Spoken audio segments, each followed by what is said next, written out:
Auf பின் மாலிக் ரலியல்லாஹு அன்ஹு அவர்கள் கூறியதாவது, தபூக் போரின் போது நபி ஸல்லல்லாஹு அலைஹி வஸல்லம் அவர்களிடம் நான் சென்றேன். அவர்கள் ஒரு தோல் கூடாரத்தில் இருந்தார்கள். அப்பொழுது அவர்கள், இறுதி நாள் வருவதற்கு முன்பு அதற்குரிய 6 அடையாளங்கள் நிகழும், அவற்றை எண்ணிக்கொள் என்றார்கள். 1. எனது மரணம். 2. பைத்துல் மக்திஸ் வெற்றி கொள்ளப்படுதல். 3. ஆடுகளுக்கு ஏற்படும் நோய் போன்ற கொள்ளை நோய் உங்களை பீடித்தல். 4.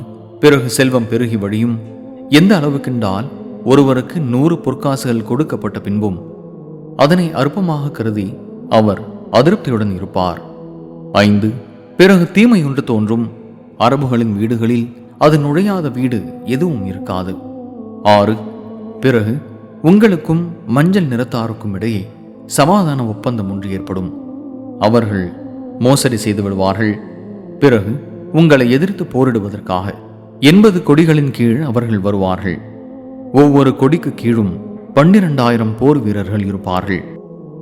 சஹீஹுல் புகாரி 3176.